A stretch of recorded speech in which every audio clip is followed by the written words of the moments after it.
Sea, no? So ito yung wish ni Ben-Gurion before siya mamatay, na when he retired, he will spend his retirement and die in this place.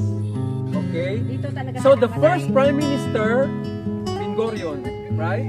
Siya yung author or nag-encourage sa mga Israelites na nag-spread out all over the world to come back to Israel.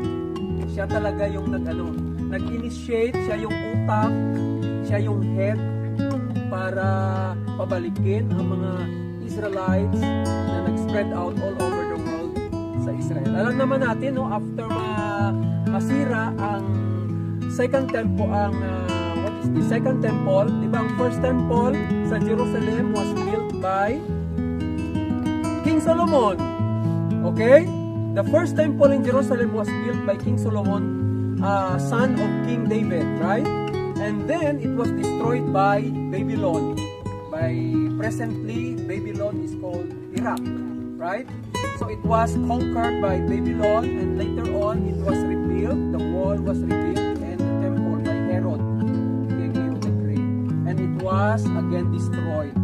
So after that, when was it? 70 AD. The second temple was destroyed 70 AD. After that, ang mga Hudyo nag-spread out na sila.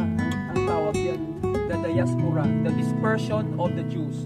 They spread out all over the world. That is why ang mga Hudyo, may mga origin yan sila. Mga Iraqi Jew, Russian Jew, Moroccan Jew, di ba? Ang mga Amonyo, hindi sila nag-originate talaga dito. Galing sila sa ibang mga lugar kasi nag-disperse sila, they spread out all over the world, at doon na pumasok si Hitler, di ba? Okay, World War II.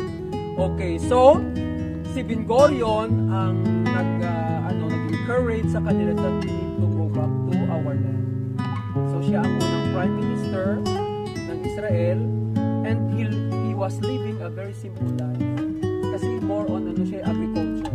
Hindi siya kagaya ng mga prime minister na nasa palace, nasa malaking bahay, but very humble ang tinutulugan daw ni